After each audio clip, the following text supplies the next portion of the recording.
はい、来ました。OK。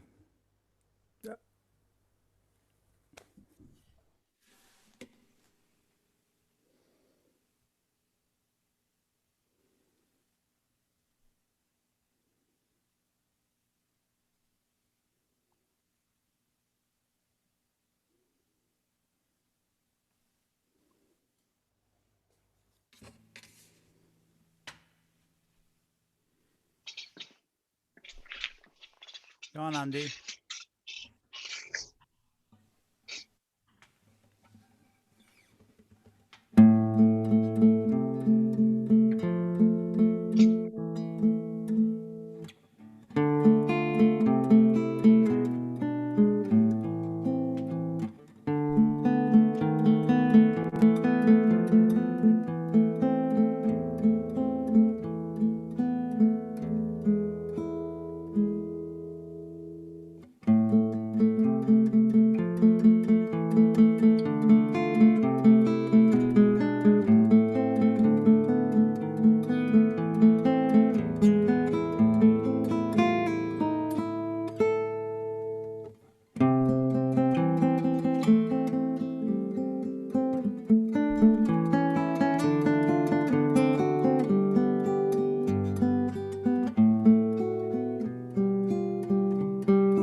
Konnichiwa. Hello. Yokosa. My name is Andy Lund. Welcome to Taylor Guitars Japan Roadshow Home Edition. Please welcome our guest, Mr. Masaki Torawa-san. Alright!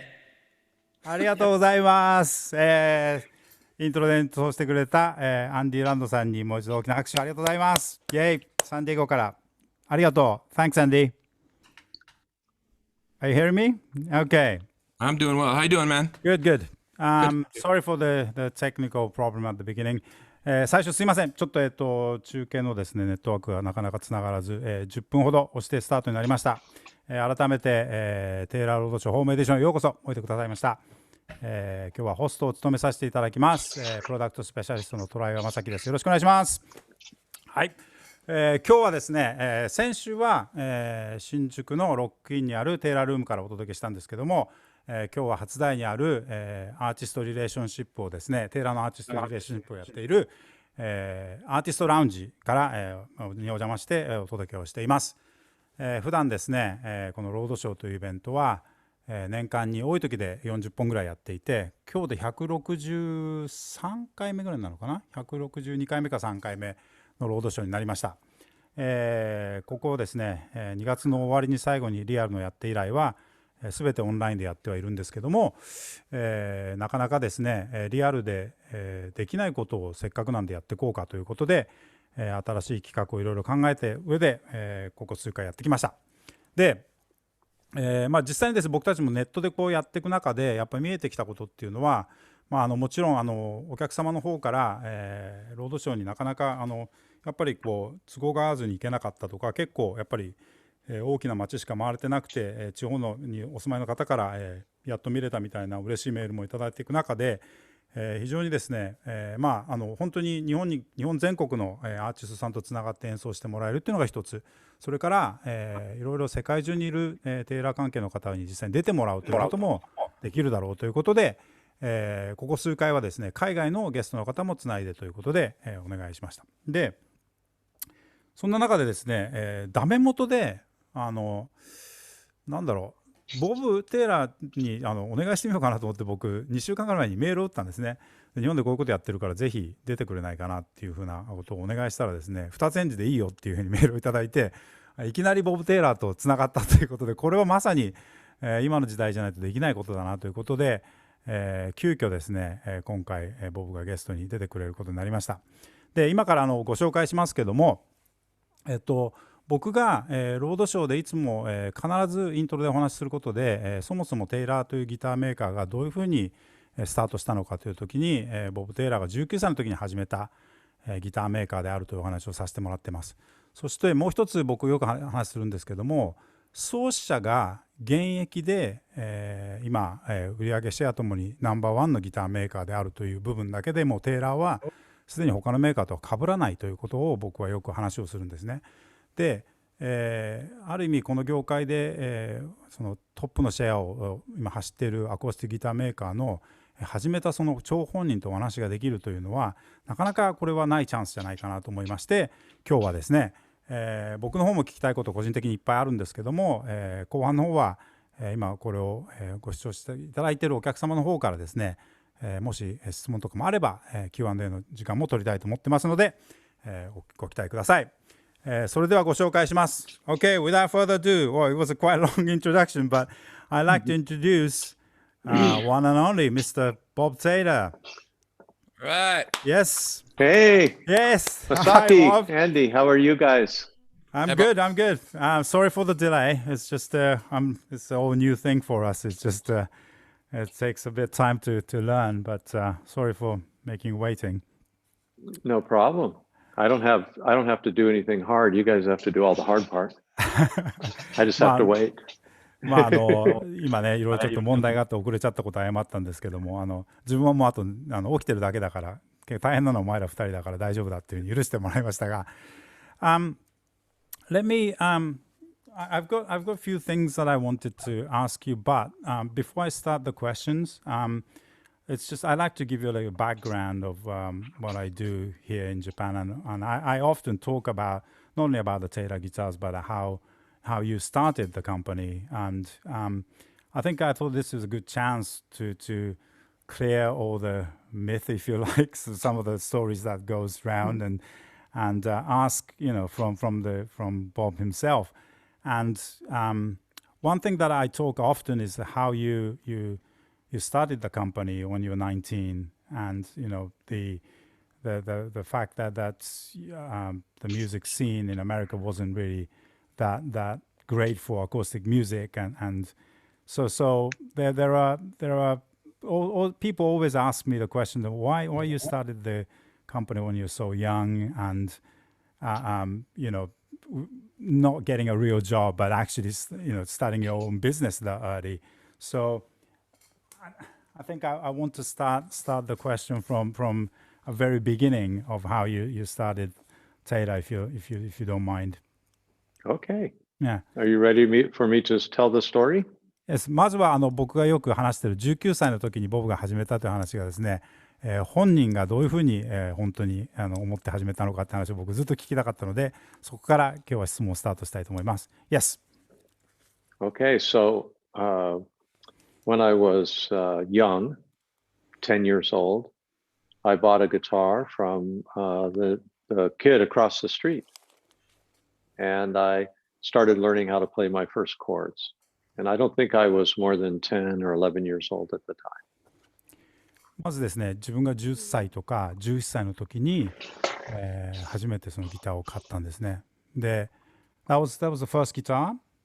Yeah, I paid him $3 for the guitar, and maybe it was a $2 guitar. で3ドルでその友達に払ったのを覚えていて、実際ね多分2ドルぐらいの価値しかなかったと思うんだけど。and the binding was painted on. It was this kind of guitar, like less than a harmony or less than a K guitar.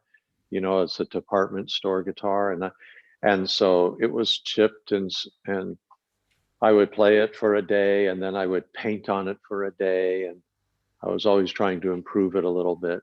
And then when I was 12 years old for my birthday, I got an electric guitar. まあ10歳の時にその初めて買った、まあ、本当にねデパートで買うような本当に安物のギターを、自分でちょっと弾いては、次の日はその色を塗ったりなんかして弾いたりそれをちょっと直したりしてっていうことをやっていて、12歳の時にですね、エレキギターを初めて買ってもらうんですね。Between the time when I bought that little acoustic guitar and I got this electric guitar, one day I took the acoustic guitar and I took a saw and I sawed the body off of it. So all I had was the neck. And then I went down to the boys club because they had some wood and some tools, and I made a guitar body. I wanted an electric guitar. So that and was I made your this first... body. So this first electric guitar is you made a hybrid guitar yourself. Yes, but I needed to buy a pickup for it, and I never bought the pickup. I was too young. I was 11 years old or something like this. And I tried to make a guitar, but I couldn't. So you took and then I got an electric guitar for my birthday. Okay. So you took the acoustic guitar apart and made a solid body and made an electric guitar. Wow. 12歳の時に初めてエレキギターをもらうんですけども、まあ、自分でギターを作りたかったっていうのがあったので、その10歳の時に買ったアコースティックギターのネックだけを切り取って、でそこにですね自分でこうソリッドボディを作ってエレキギターを作るんですね。で本当はピックアップが欲しかったんだけども、まあ、12歳なんでピックアップだけ売ってるなんてことも知らないので、その買ったエレキのピックアップを使って自分でギターを作ります。I think I never was able to finish that project. I was too young. I didn't know what I was doing. But my parents bought me an electric guitar when I turned 12 years old. And I think that guitar cost $19 or something like that. It was a very cheap guitar. Had one pickup on it. And it was shaped like a Stratocaster, but I didn't know that then because I'd never heard of Fender guitars. I'd never heard of Gibson guitars. I'd never heard of Martin. I didn't know of any brands at all. But when I think back on it, I think, oh, that guitar was a copy of a Stratocaster. でその12歳の時に買ってもらったギターはですね、ストラトの形をしてて多分12ドルぐらいだったと思う。19ドルかって言ってたんですけども、その当時、全く自分はギターのブランドのこととかも知らずに、それがフェンダーのギターだとかギブソンのギターとかマーチンと一切そういうブランドの名前聞いたことなかった。でも今思うと多分それはフェンダーのストラトのコピーのギターだったんじゃないかなと思います。And I began playing that guitar. I didn't have an amplifier, so I figured out how to plug it into my dad's stereo system. So in the living room, I would put it into the stereo, into an input, and I would play through that. And yeah, I did that for a while, but I never took it anywhere and played with anybody because I didn't have an amplifier. アンプを持ってなかったんで、お父さんのステレオにどうやって挿すかってことだけはなんとか編み出したんですけども、外へ出てライブやるというようなことはなかったそうです。自分はねアンプ持ってなかったので外へ弾くことは全然なかった。And then I started listening more to artists like John Denver and Peter, Paul and Mary and Kingston Trio, these folk groups in America, and I decided I wanted an acoustic guitar. So I found one at a store for $36. It was made by Coronet. It was made in Japan by this company that made band instruments called Coronet. Okay. And so I bought this guitar. That was my first better acoustic guitar. でその頃から、フォークミュージックにこうハマっていくんですけども、でやっぱりちゃんとしたフォークギターが欲しいと思ったのがその頃で、36ドルの、日本製のギターをコーネットという日本製のギターを買うのが自分の最初のちゃんとしたアコースティックギターでした。And I had a friend who got interested, and his parents bought him a nice Yamaha guitar. Oh, that was the nicest guitar I'd ever seen in my life at that point. でその時に友達が and so I looked at it all the time. It was so nice to play, and it sounded good. でヤマハのギターを友達が買ってもらって、でその時代で多分自分が見たギターの中で一番いいギターだったので、その山のギターがとにかく羨ましくて、その友達のギターをよくこう見ていたと覚えてます。And then, because I was listening to Gordon Lightfoot and John Denver, there was a lot of 12-string guitar that I was listening to. And so now, by this time, I was in high school, 11th grade. Now in 7th, 8th, 9th grade, 10th grade, the classes that I took in school were about metalworking. So I learned all about metalworking, and I would enter my projects into the state exposition in the capital of California, and I would win every year. I would win the prize every year because I was good at that. And so by the time I was in high school, I knew a lot about metalworking just from, primary school. So the metalworking class you took was, you obviously weren't making guitars then. You were doing some metal work. No, I was making, yes, lamps, outdoor wrought iron furniture, tools. I made vices and just projects where I had to learn how to forge metal, cast metal, machine metal. And so I was making things during this time. And then at home, I was playing guitar. で、そのフォークギターにやっぱハマっていく中で、ジョン・デンバーなんかに代表されるやっぱ12弦ギターのアコースティックギターの音にこうハマっていた自分が高校の時にいて、で同時に高校の時にですね、その鉄工の授業ですね、技術、日本でいう技術課程の技術の授業だと思うんですけどが、あって、それをずっとやっていて、でやっぱりそのメタルワークにものすごく自分がやっぱ才能あることに気づき、ずっとその時にやっぱりカリフォルニア州のそういうコンテストみたいなもので、常に賞をもらっていたと。And so when I turned 16 years old, I had this idea that I wanted a 12-string guitar, and I went to the music store and I found one that was made by a company, I believe they were Finnish company from Finland. It was called Echo, E-K-O, and they had a 12-string guitar, and the neck was bolted on like a Fender guitar. It had no heel. It weighed 100 pounds. It was very heavy, but the neck was really small, and you could, I think maybe guitar players would think of like a Rickenbacker 12-string. It was very easy to play. Still, I didn't know of Martin. I didn't know of Gibson. I didn't know of Fender. I didn't know Rickenbacker. I didn't know anything about guitars. But I loved this guitar. I wanted to buy it, but the price tag was $175, and I had no way to buy that. And so that's when I got the idea. Well, I did good in metalworking. Maybe I could take classes in woodworking and build a guitar.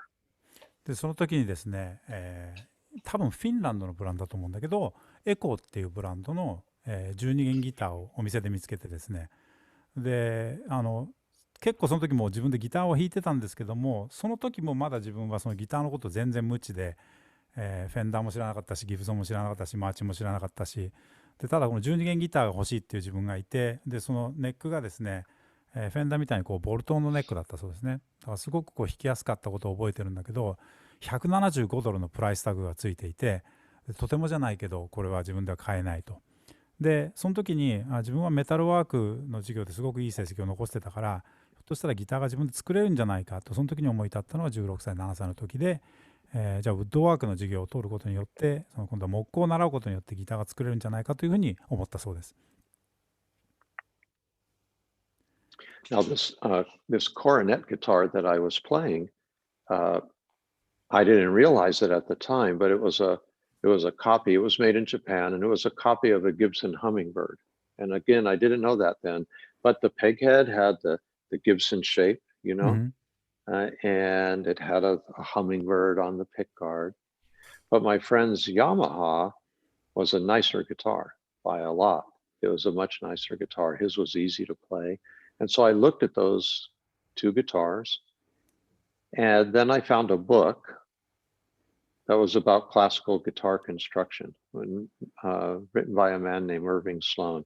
It really was the only book about guitar building that I know of in 1971 and 72. I got this book. My teacher gave it to me, and in my woodworking classes in the 11th grade of high school, we had 12 grades. You were like 16, 11th grade? I was 16. Okay. Yeah. I was 16, turning 17, I guess.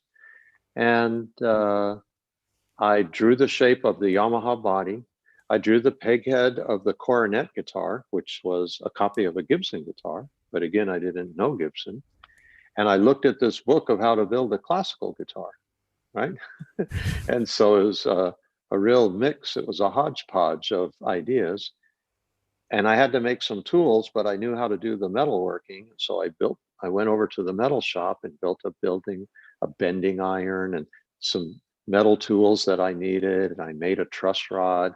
And then I just spent that year making that guitar as my woodshop project.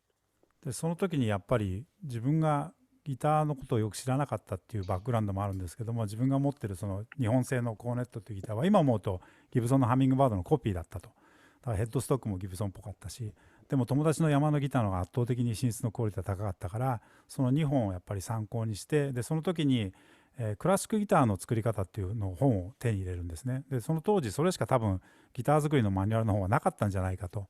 でその本を、木工の授業の時にもらって、でその2本を自分で観察して、でクラシックギターの作り方の本とその、3点セットで、その1年間自分のギターを作ることを16歳の時に初めてやります。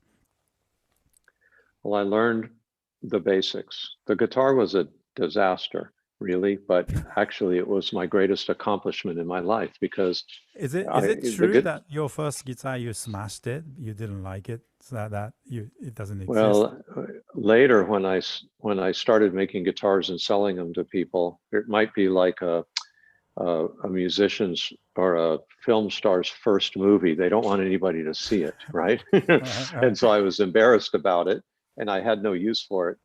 I made 3 guitars in high school, and 2 of them, one I blew up with a firecracker, and the other one I ran over with a motorcycle.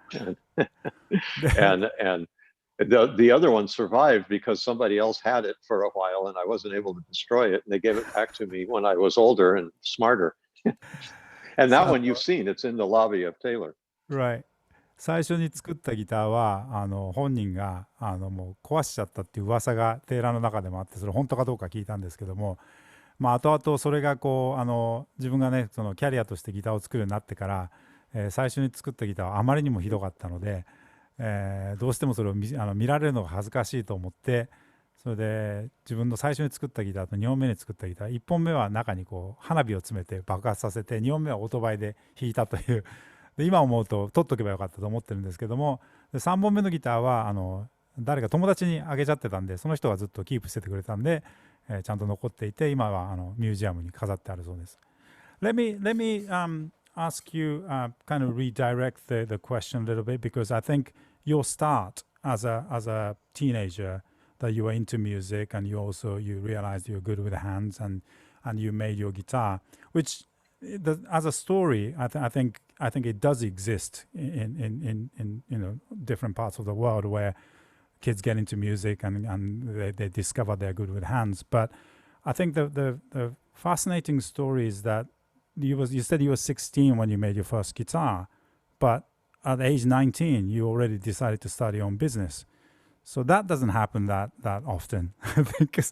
No. So, and I think that's the part of the question that a lot of guys that in Japan ask, said, because people go to school to learn how to build guitars and and they try to get a job in a guitar company, all that kind of stuff. But your choice was to start your own. How did that happen in 3 years? Well, yeah. So let me ask that question in Japanese too. で、16歳の時に、音楽が大好きで、それから木工の今日ね、もう職人としてもの才能みたいなもの自分にあって、それでギター作りやりたいなって思ったりするっていうのは、多分結構あるストーリーだと思うんですね。でみんな例えばそれでじゃあ、ギター作りの学校に行ったりとか、あとギターのメーカーに就職したいとかっていうふうに思ったりするっていうのは結構ある話だと思うんですけど、そこから16歳からたった3年間19歳の時に自分でギターのメーカーを始めようと思ったっていうのはすごく実はユニークなストーリーじゃないかなと僕はいつも思っていたので、そのたった3年で自分がそういうふうに思った理由をどうしても聞きたかったので今日はその質問をします。Alright. Well, by the time I made my second and third guitar, when I was 17 and 18 years old, by then I was a senior in high school. It was my last year. And I discovered this small shop that was 20 miles away from where I lived in a little town called Lemon Grove. And it was called the American Dream. And they made custom guitars that they called American Dream guitars. And I went there and I bought fret wire, binding, supplies from them. I came back and I showed the owner. It was a small shop, a hippie shop, right? You know? Okay. And I showed the owner my guitars and he was really impressed. I was graduating from school and I asked if I could work there. And he said, yeah, when you graduate, come down and we'll give you a bench and you can make some guitars. And go ahead and tell that and then I'll tell the next part. で、もともとこのテイラーがどういうふうにスタートしたかっていうところの話にもなるんですけども、ボブがですね、自分の家から20マイルぐらい離れたところにアメリカンドリームっていうちっちゃなギターの工房があったんですね。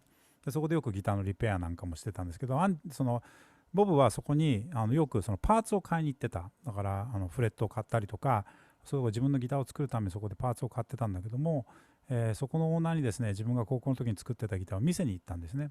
そしたらすごくこれよくできてるねっていうふうにオーナーも言ってくれて、で終わったら自分が高校卒業したらそこで働けるかどうかを聞いたら、ぜひぜひ来いと、卒業したらおいでっていうふうに言ってくれたそうです。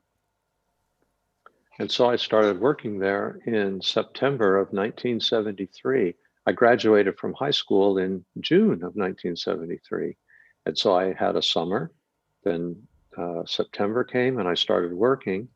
And I made a few guitars that year. And by, I'm going to say July or June of 1974, the owner decided that he didn't want to own the shop anymore. He wanted to move on to something else. But Kurt Listug was working there refinishing guitars. A friend of his got him a job. And through a long story that's too long to tell, Kurt and I decided to buy this shop from him. And for $3,000, that workshop became ours in September of 1974. I was 19 years old and Kurt was 21 and it was all an accident. でその時にですね、アルバイトで入ったそこの、ちょうどごめんなさい、1973年の、秋からスタートするんですけども、その春に高校は卒業していて、秋からスタートして、翌年の、春先にですね、そのオーナーがもうやりたくないと、でこのビジネスはやめて別のことやりたいと思うんでということで、そのビジネスが売りに出るんですね。でその時に、そこで同じく、仕事をしていたカート・リスタグさんがやっぱりギターをそこで作ってたんですけども、2人でそれを$3,000で買おうというのが、そもそものこのテイラーのスタートでした。だから、そのアクシデントだっていうふうに言ってます。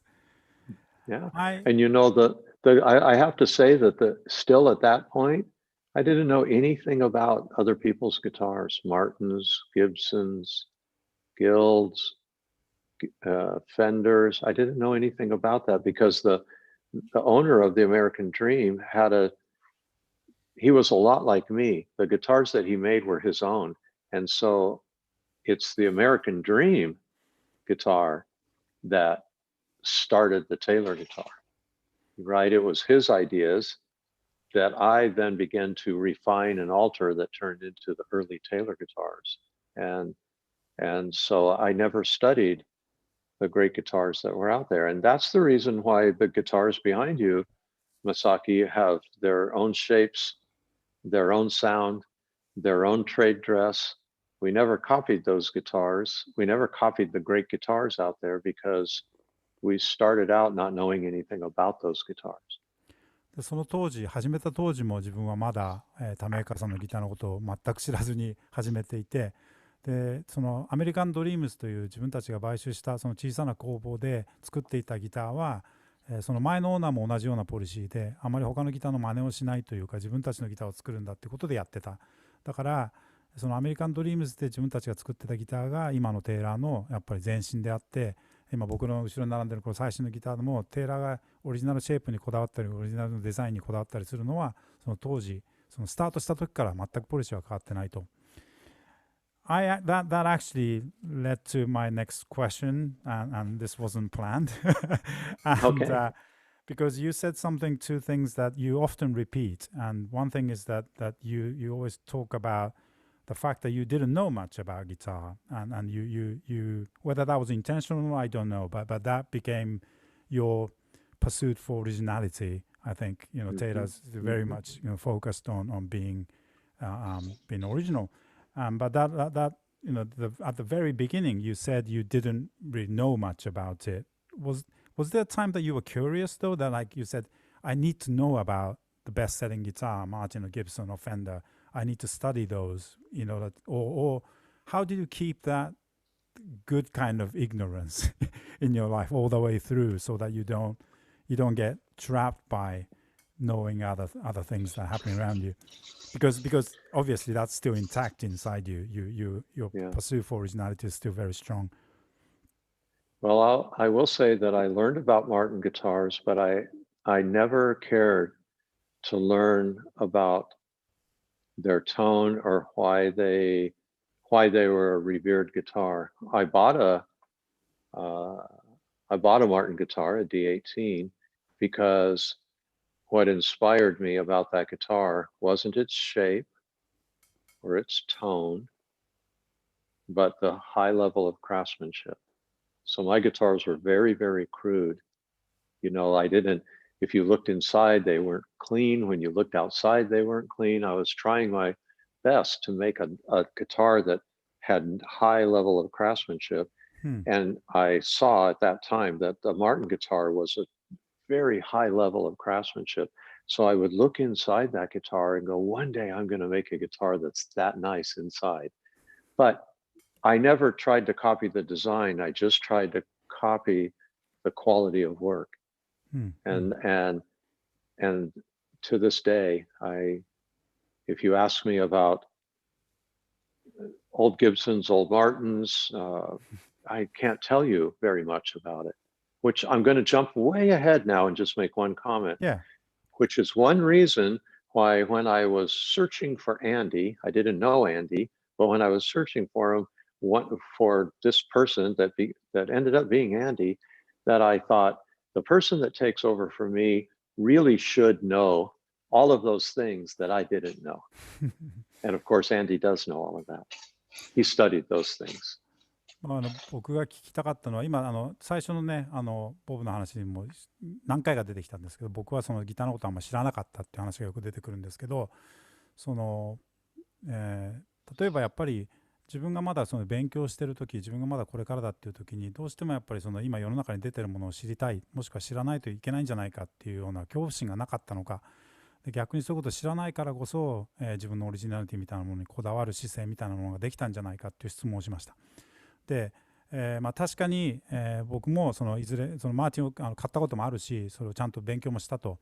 だけどその時にそれはなぜかっていうと、マーチンの例えばギターのトーンとか、ギターのシェイプに興味があったんではなくて、やっぱり圧倒的なクラフトマンシップに興味があった。その時作ってた自分はやっぱりどうしても雑だったし、特にギターの中なんかは非常にそういう部分が、世の中でやっぱり出ているそのハイクオリティのギターと比べると圧倒的にクオリティが自分のギターは低かったってことをやっぱり認識してたので、それがどういうふうにやってるかね非常に興味があったので、やっぱりそういう、有名ブランドのギターはたくさん勉強はしたけども、一度たりともその音をコピーしようとかその形をコピーしようと思ったことはなかった。でそれは今でも脈々とずっとその会社のポリシーになっていて、ちょっと話は飛ぶんですけども、自分がやっぱりそういうことに無知だったからこそ、今度後継者になる人、今アンディ・パーさんになったわけですけども、その探してる段階で、自分以上に、ギターの歴史だったり知識を持ってる人じゃないといけない。それは自分は持ってなかったから、人が必ず自分の後継ぎになるべきだってことは考えてたそうです。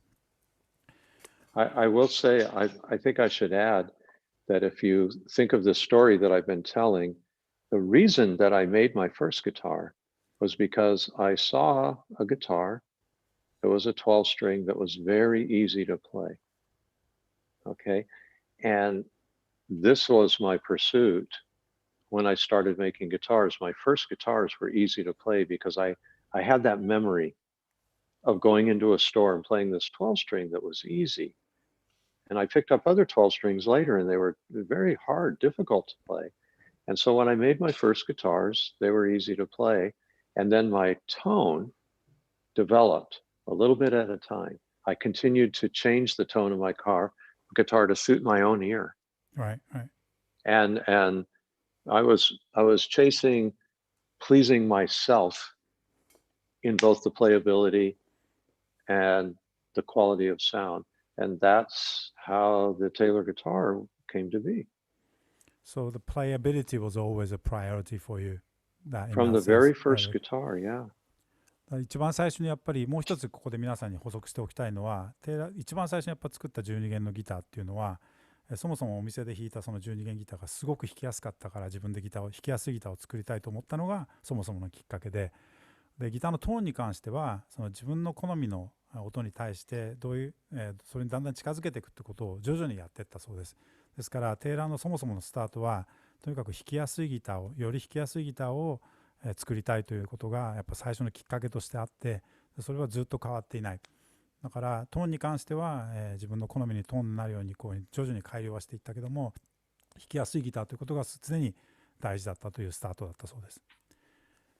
Thank you. And also the other thing that you talk about a lot is you just mentioned about how you started the company, and this was two things that the American Dream was on sale at that particular point in your life, and you met Kurt as well to start the company, and you said it was a luck. And I remember you saying that before when you came to Japan last time, and when you talked to university student, they asked you the same question, the secret of your success, and you also mentioned luck. Because there are certain things that you can't control in your life, and you always honor that moment because there are things that happen around you that's out of your control, and you seem to be able to retrace that very accurately. I found often people don't do that though. People always want to take credit for everything they've done, and so I want to talk about the big elephant in the room right now, because I think this is the biggest thing that you couldn't control in your life, probably what's happening around us right now. And I'm just wondering what your perspective of how world has changed in the last 3 months. And this would definitely go down in everybody's history book, I think. But from your perspective, where you thought you are used to having things that happening around you that's beyond your control, but making it work for yourself. So I just wondered what your take on this. Let me translate first before I ask. Okay. もう今ねそのボブの話の中でよく出てくるのがやっぱりすごい自分はラッキーだったとかいう話が今回だけじゃなくてよく出てきてたんですね。さっきもそのアメリカンドリームがたまたまやっぱり売りに出てたっていうのだったりとか、カート・リスタグさんというパートナーに出会えたことがすごいラッキーだったっていう話をしたんだけど、前々回の楽器フェアにボブが来てくれた時にやっぱ同じようなこと何回か言っていて、自分がテイラーがうまくいったのはもちろん自分の才能もあるけども、いろんな意味ですごく幸運だったっていうことをよく言うんですね。でその自分がコントロールできないもの、自分がやっぱりこうどうしても、自分の実力とかそういうものと関係ない、時の流れみたいなものを自分にしっかりこう向けさせて、一見、大変なことに見えてもそれを自分のプラスにするっていうことがすごい才能のある方だなって僕は思っていて、そういう意味で言うと今回今起こってる、この1月から起こっているパンデミックに関して、ボブはどういうふうに捉えているのかなっていうのを僕は今回聞きたかったので、それについて質問してみたいと思います。Alright, so yes. Okay, so there's nothing could prepare any of us for what's happening now. Right. Because it's happening to everybody in the world at the same time. And this is unique. But I want to tell a story of our past before I talk about what's going on now, if that's okay with you. Of course. まずは、今回起こっていることは誰も予想ができなかった。当然ですけど、これはしかも世界中の人に起こっているということで、これ本当にどうしようもない大きなうねりが起こっているということは間違いなくて、ただ、その話をする前に、我々に起こった過去の話をちょっとだけさせてください。When we started building guitars, it was at the end of a huge upswing in acoustic guitars. Okay, so we started in 1974, and in 1979, the movie Saturday Night Fever came out, and everything turned into disco music. でまずはその先ほど話したテイラーのですね生い立ち、1974年にテイラーってスタートしてるんですけども、スタートしてすぐにですね、かなり大変なことが、音楽シーン全体に起こるんですね。1979年にサタデーナイトフィーバーという映画がリリースされると同時にですね、ディスコミュージック旋風がアメリカというか世界中に、吹きまくるわけです。And then after disco music came glam rock music, right? And so acoustic guitars were nowhere to be seen. But during that time, we only made acoustic guitars. We were very small, and we moved along and we grew a little tiny bit. I think we were making 4 guitars a day or something like this. And I think finally we grew to about 6 guitars every day. We struggled. But what happened during that time, and this is one of the, I view it as the lucky things that happened for Taylor, was the crash of the acoustic guitar market was lucky for Taylor. Why? Because in 1975 and 76, Martin Guitars was 100 times the size of Taylor.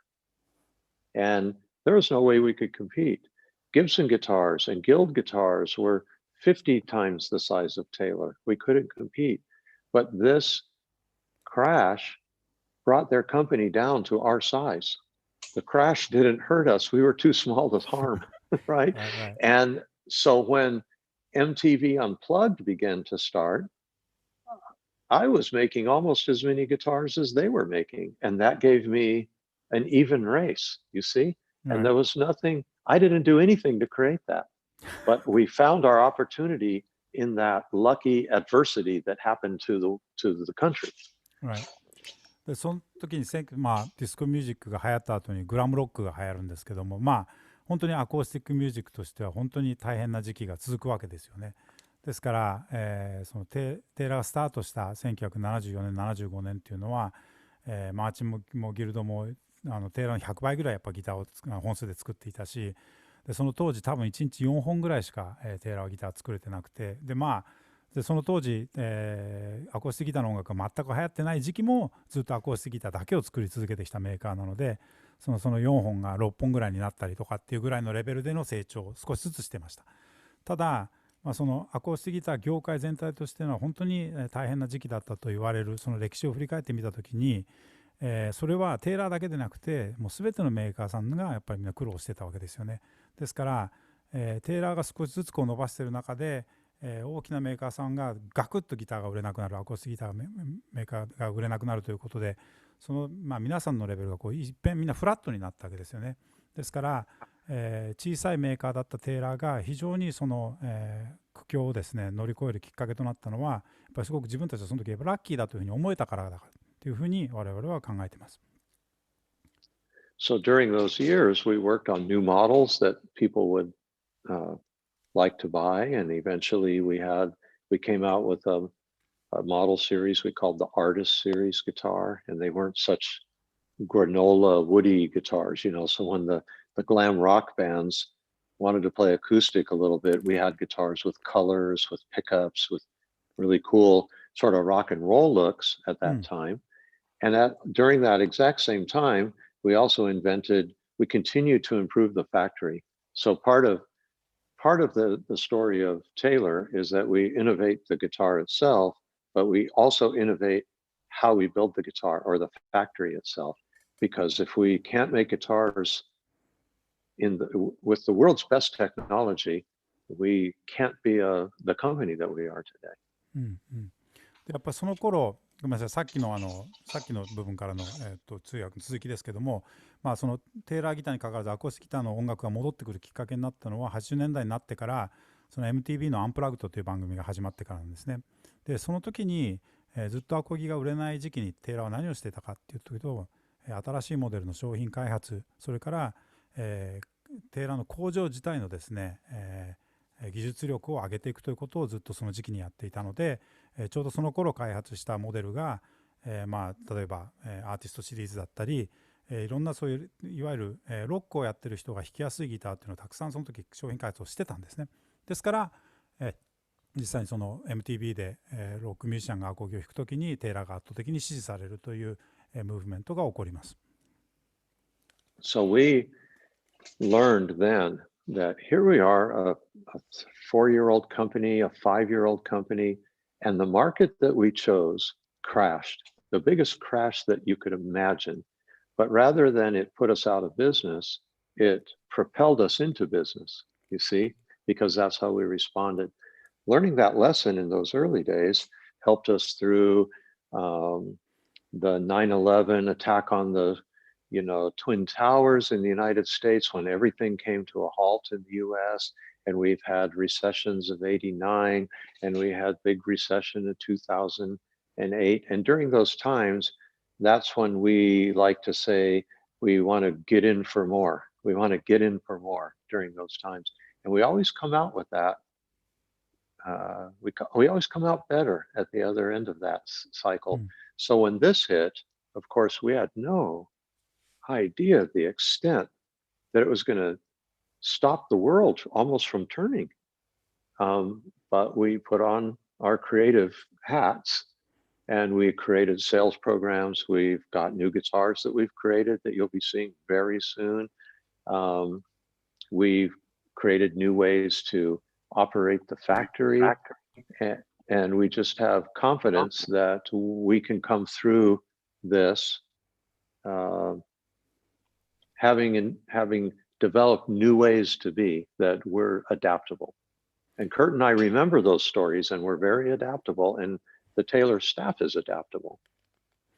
この時期やっぱりその一番最初テイラーが始まった時、まだ始まって、4、5年しか経ってない、まだまだ小さい弱小小さなギターメーカーが、完全にマーケットがアコースティックギターの、市場がクラッシュするという大きな波に飲まれた時にですね、むしろそれをですね、その逆を自分たちの、プラスにうまく利用して、しっかり自分たちがその成長する時期に使ったという、やっぱりその過去のやっぱり自分たちのその、思いがですね、経験がやっぱりすごく役に立ってる。でこれはもちろん、その時だけではなくて今までも例えば911だったりとか、あといわゆるマーケットクラッシュみたいな大不況も何回もありました。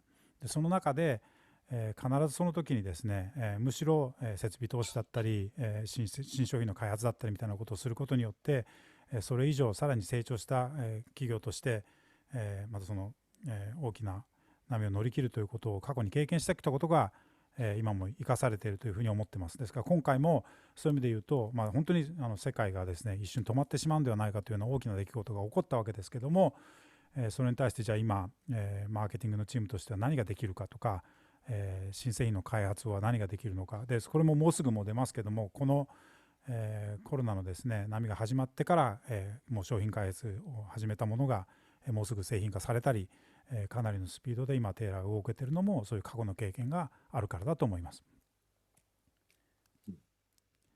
So when we're back to work now. Now we were, the factory was closed for 8 weeks or 9 weeks. I've lost track. But we took that time to engineer new ideas. We had an incredible sales promotional. We keep guitars in stock in our warehouse, and we have a good enough reputation in San Diego that we were able to obtain permission to continue shipping guitars, even though we weren't able to make guitars. And we made it through this period. Now our people are back. We have so many rules and regulations that we have to follow to be safe, right? We don't know if they'll help, but those are the regulations, and we're doing them. We're doing them with gusto. We're doing them as well as it can be done, so that we can continue to regain the world that we had before, even though it might be slightly changed by the time we're done. 工場が、再オープンした月曜日から再オープンしたんですけども、8週間9週間の間ずっと閉めていたので、そこからのオープンになるわけですけども、新しい、コロナと共に生きるというアメリカの新しいルールにのっとって、これがですね、実際どういうふうになるかはまだ分からない部分もたくさんあるんですけども、新しいルールでもって工場再開してますし、さらに、テイラーが強くなるように、今もいろんな努力を重ねているところです。Let me ask you, you said both times, back in the 70s too, when the acoustic music was down, you spend a lot of time on product development and also improving your factory. You often, again, talked about factory being your best product. Taylor's all about the factory. It's not a single guitar line and you once told me this too, though, when you were giving us the tour, when you were giving us the private tour. You said Taylor's factory is still way to go. There's so many improvements you want to make, and you had this Toyota factory was always like the benchmark for how the factory should be. And just want to change the subject a little bit, but what does the factory being the best product actually means? What can you explain that in more philosophical if you sense? have sure, if the way that the factory can be good is by harnessing the power of the people that you have working for you. So if I were to there's a thing that we call the Toyota way, okay? And it's how Toyota thinks about things. And if I were to, it's their lean manufacturing, where if I were to summarize it, my American version of what I see Toyota do, okay? So this is the Bob Taylor takeaway of what I see Toyota do. Okay. 今その話の中で、いろいろ不況があったりこういうふうに大きな出来事があった時に、常に、やることとして、商品開発だったり、自分のその工場の現場に再投資したりってことをやっぱりやってきたという話が出たと思うんですけども、でその時に、やっぱりよくボブが言うのが、テイラーの一番のプロダクトはそのギターのある一つのモデルだったりあるラインではなくて、テイラーの工場自体が我々のベストプロダクトであるっていうことをよく言うんですね。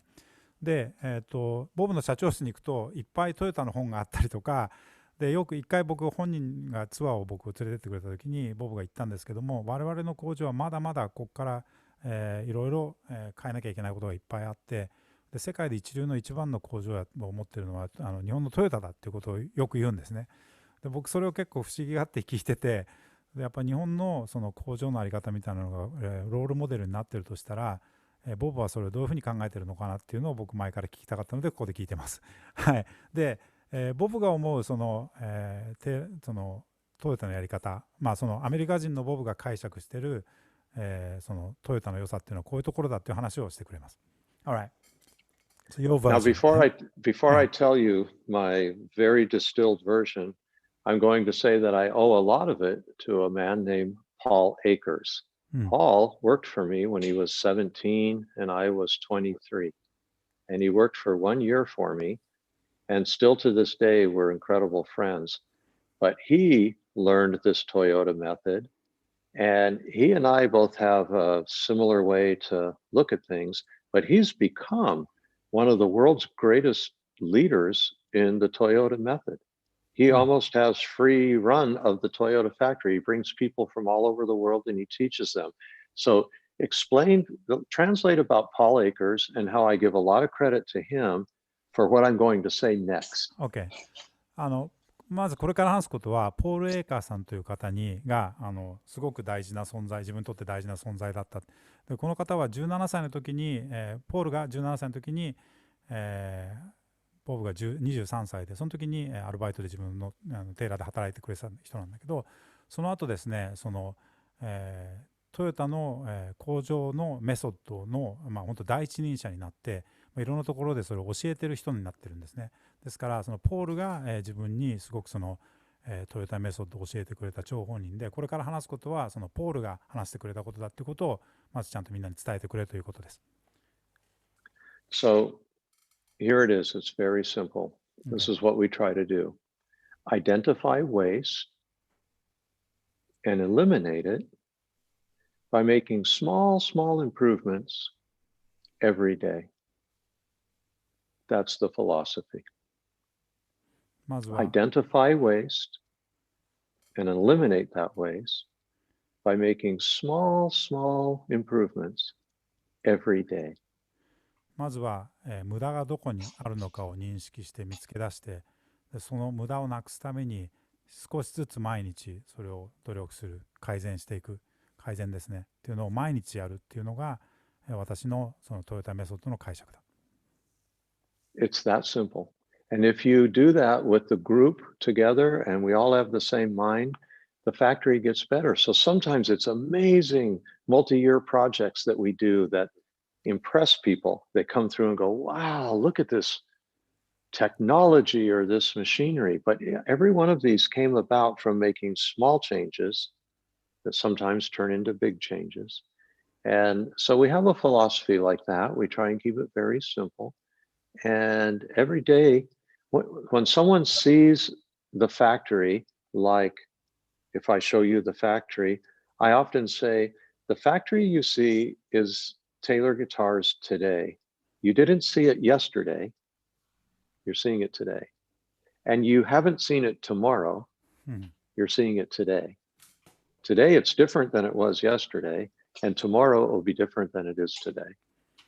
ですから皆さんがテイラーのファクトリーに来るときにですね、やっぱり例えば最新のそこに機器があったり、すごく斬新なギターの作り方をしていることに皆さん驚くんですけども、それは日々のその小さな改善の積み重ねがあってそこに来てるっていうことをやっぱりどうしても伝えたくて、よく言うのが、今皆さんが見てるこのテイラーの工場は今日の工場だと。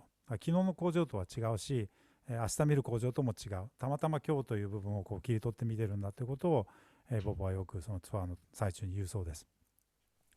It's something that always fascinated me because even though the Japanese culture and American culture is often talked in a way that's so different, but some of the core philosophy that we had in our culture has influenced other people like yourself that's living in a completely different world, but the ideal core beliefs often are very very much the same if you want to make something good, and that, I think that's a good it's a especially right now when people are having tough time in Japan. That's a good story that you told us, because it's an uplifting thing that what we started is alive and kicking, being a to make as a method to make a great product. Yeah, it's very inspiring to us. でやっぱりその今これから大変な時期にその日本のメソッドだったり日本のやり方みたいなものがそのアメリカの西海岸ですごく役に立ってるって話は僕らにとってもすごく、大事なストーリーだったと思うので、今日は皆さんと、この話を僕ぜひボブの方からシェアしていただきたかった話でした。The last question I have is actually the opposite of what you talked about, your influence from the Japanese factory culture. When you going back to the list you made for the successor of Taylor, and one thing that you mentioned in that list was that person had to be from San Diego. That's right. Am I correct? Yeah. So yeah, and so you mentioned about the importance of self-taught, and you also told me the importance of knowing the history of guitar, but you wanted somebody who understands the local culture of San Diego or West Coast, if you like. And can you sum that up in for people who are listening, that in Japan or people from all over the world, actually, that what is it so special that you wanted to become the heritage of Taylor that only happens in San Diego or California? Well, if you think of the history... Let me translate. Okay. 最後の僕の質問はですね、今の、逆の質問でもあるんですけど、その日本にすごく影響を受けてたりとかっていうことが、陰にありながら、この間ですね、そのアンディ・パーズさんが、ボブの後継ぎにこう選ばれた時に、ボブが、絶対こう自分の後継ぎになる人はこういう人じゃなきゃいけないってこうリストを作ったんですね。ででその時にそのリストの中に一つ入ってるのは僕面白いなと思ったのは、いろんなそのクオリティがいっぱいあるんですけども、サンディエゴの出身じゃなきゃいけないっていうのがあるんですね。で要するに地元が一緒じゃなきゃいけないっていうことにすごくこだわっていて、そうすると、そのテイラーがこれだけグローバルカンパニーになったとしても、その地元サンディエゴが同じじゃなきゃいけないということは、そのやっぱりアメリカの西海岸もしくはサンディエゴという小さなところに何か独特のやっぱカルチャーがあるはずだと僕は思っていて、それが何なのか本当に前から聞きたかったので、僕の質問をそれ最後にしてお客さんの質問に移りたいと思います。Alright.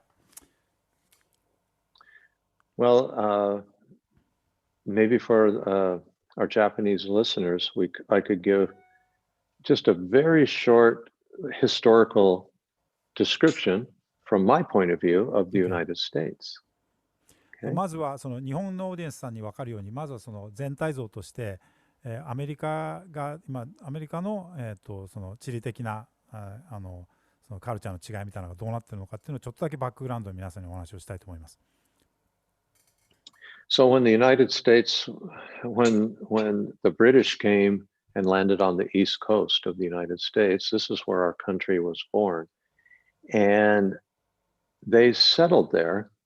We had a war, we call it the Revolutionary War. The English call it the American War, right? And we have a different point of view on that, but we had a war and we won our independence. But the culture there was American independence, free from rules that were going on in Europe at the time. But still, those people were still first generation, second generation Europeans. And so the idea about life was a lot like where they came from, maybe more populated, more cities that were doing well. And then people started venturing west. Right. But only the people that were brave went to the west. アメリカのですね、地理というか歴史というかをちょっと紐解いてみるとあれなんですけど、もともとそのイギリスから渡ってきた移民がその、独立戦争をしてアメリカという国が独立するわけですが、そのアメリカのその独立したその独立精神というにも温度差があるわけですよね。東海岸の人たちっていうのはそもそもそのヨーロッパから渡ってきた移民の1世代目2世代目の人たちなわけで、つまりアメリカの独立を勝ち取ったといえども、基本的なライフスタイルだったり文化だったり考え方っていうのはその本土というか元々の母国のヨーロッパのものを引き継いでる人たちが多くて、ですから、当然街の作り方だったり、そもそもの文化の成り立ちも非常にヨーロッパのものに近いものがあったわけですね。でそこからさらに、西へとしてこう動いていった人たちっていうのは、勇気のある人たち、そういうものを捨ててさらに西海岸を目指した人たちだけだったわけです。So for years and years and years, we've referred to this side of the country as the Wild, Wild West. You hear that in a movie a lot. You do. Yeah. And we think differently here because the people that came here were the ones who are willing to cross 3,000 miles of wilderness, desert, high mountains, snow, winters. And when they came here, I'm going to say they have more independent thinking than where they came from, which was England, Holland, to the eastern seaboard of the United States. They finally ended up in Oregon and California and Nevada and Utah, and they were more free thinkers. And that culture is still there this very day. ですからそもそも西を目指した人たちっていうのはヨーロッパから東海岸に渡ってきて、そこのその安泰の地を捨てて、さらにですね何かあるんじゃないかということでいろんな困難な自然を乗り越えて、西海岸にたどり着いた非常にこうインディペンデント・ティンカーって言ってましたけども、独立したマインドを持った人たちが、じゃなかったらそもそも、西海岸へそのワイルドウエストっていう言葉があるぐらいですからね、目指してこなかった。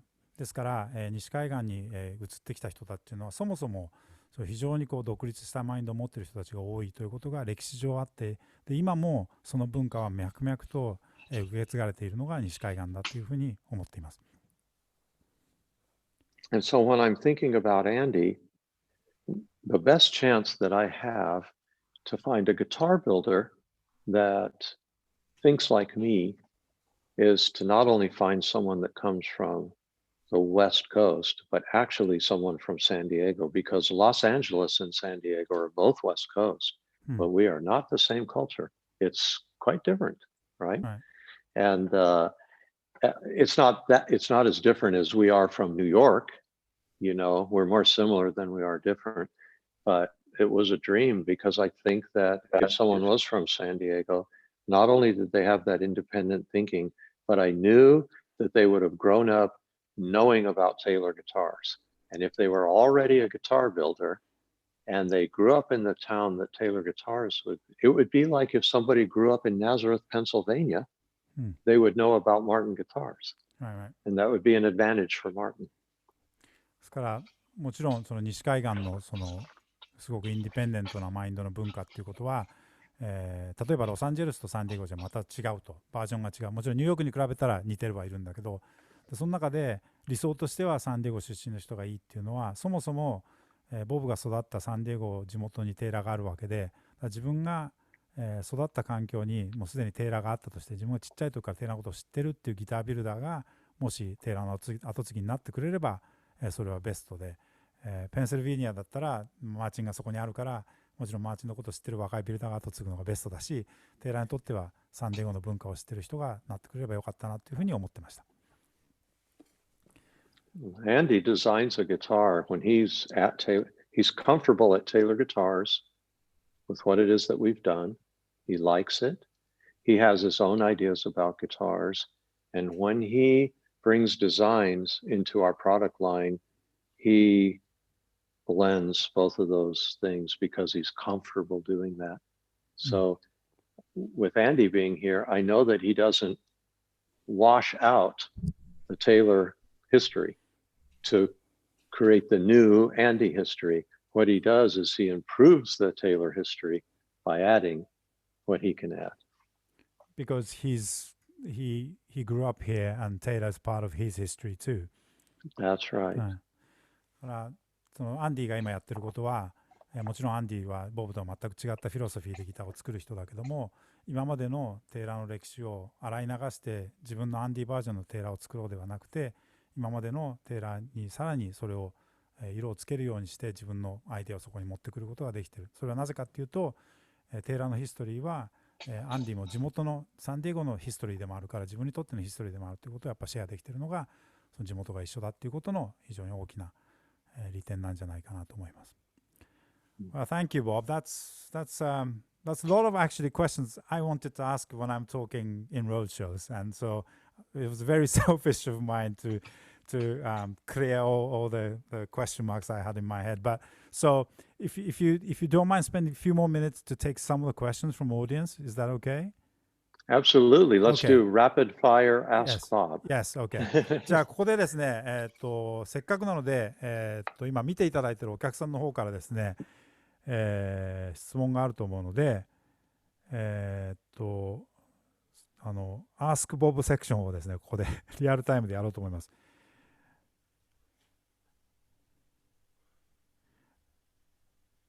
Okay, so no, actually, this is more of a comment, but this guy actually went to did a tag factory tour a few years ago, and he said one of the best experience that he had in San Diego, and he also realized that there was a lot of Toyota method there, and it was very impressive, and he was very moved by seeing the Toyota method alive in San Diego.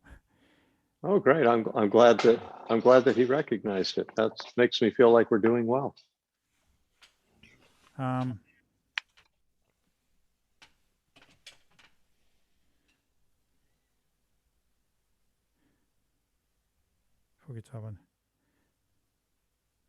Oh yeah, there was a question about wood sourcing in this difficult time. Like, how are you guys planning because it's not going to be same as normal anymore in terms of the global wood sourcing? Is there anything you can share in terms of what's going to happen or what's happening right now? Sure. I don't think it's going to be interrupted very much.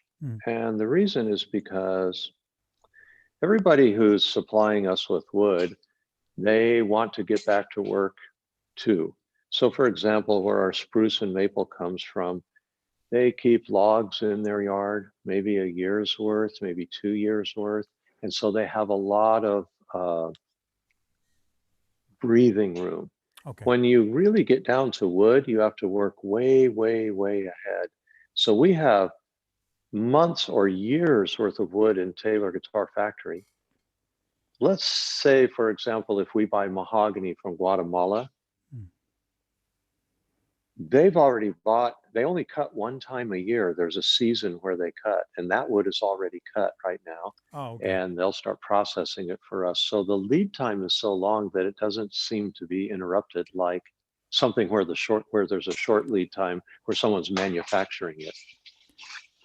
これは別のところで質問があったんですけど、木材の配給というか、流れについて、今回のコロナの件で大きく流れが変わったりとかしそうなのかという話だったんですけども、それについては今のところ問題はなさそうだということでした。っていうのはどっちにしてもですね、製材工場に関してもやっぱり非常にたくさんの、普通はストックを持っているので1年分で、テーラーに関しても例えば木の種類にもよりますけど数年分の、ギターが作れるぐらいの木のストックはしてあるので、そこに大きな問題がないということと、あとは、その製材工場もいろいろとにかく今早く回り出したいというところなので、その木のストックの流れに関しては特に大きな問題ないと思います。例えばマホガニのが来るグアタモーレなんかは、1年に1回しかどっちにしても、木を切ることがないので、そのシーズンはもう終わっているので、1年間に1回だけ切って、それを製材して送り出すという作業をしているので、そういうところで言うと、大きな、流れの中断はなさそうだということでした。あと大丈夫かな、質問なんか。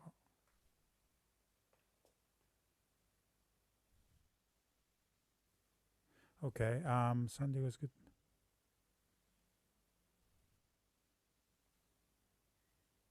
These are all comments. These are not questions. Okay.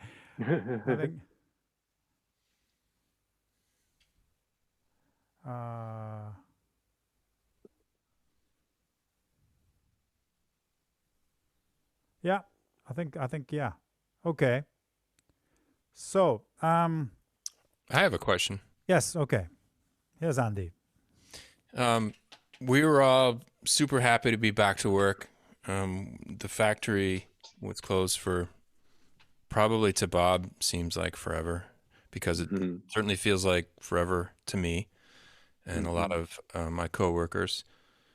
But you know, most of us we kind of heard about this new problem, this coming problem, at the end of January, right? That's when the news sort of broke that there was this thing that was out there in the world that was spreading around, and there's lots of unknowns about it, and there's lots of misinformation about it as well still.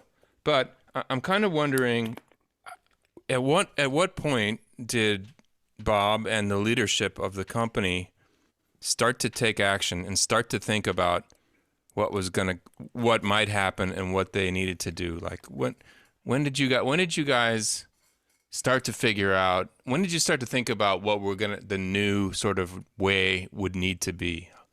When was that going down? Let me translate that then. 今アンディの方から質問があると言ったんですけども、今回の、パンデミックは多分1月の終わりぐらいからぼちぼちニュースが出てきてたと思うんですね。日本でも少し武漢で出たとかっていうニュースが出たのが多分1月の終わりぐらいで、そういう意味で言うとその海の向こうの出来事的な感じではニュースとしてはもう1月の後半ぐらいから入ってきてた、2月の上旬ぐらいから入ってきたと思うんですけども、ボブの質問に対しての質問は実際に、これは、自分事であるという、なんかしなきゃいけないんだということに自分事になってきたそのタイミングがいつぐらいだったのかを知りたいということで、ボブに対しての質問です。All right, Bob. Yeah, that's a good question, Andy. We began thinking about it, I'm going to have to say about the beginning of March, the very end of February or beginning of March. And as a matter of fact, Do you remember the day, Andy? It was a Friday when we had to close the factory and send everybody home.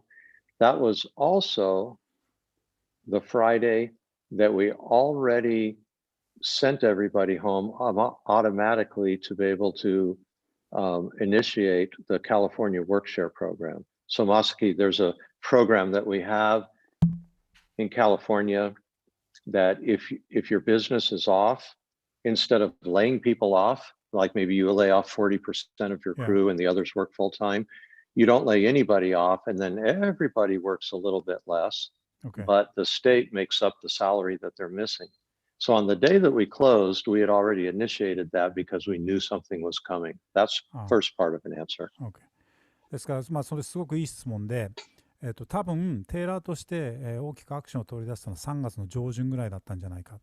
で、その時に、工場を閉めてみんないっぺん帰宅になるんですけども、その時にアンディが覚えてるかどうかって今質問したんですけども、その時に、カリフォルニアのワークシェアプログラムをイニシエートしました、スタートしたんですね。で、ワークシェアってどういうことかっていうと、工場を閉めるから例えば、雇用の 40% を解雇しなきゃいけないとかっていうんではなくて、全員、少しずつ、時間を短縮することによってその短縮された時間を、州の方が、補填してくれるという仕組みに乗るために、工場を閉める必要があったということで、それはもうすでにその3月の上旬からスタートしてたそうです。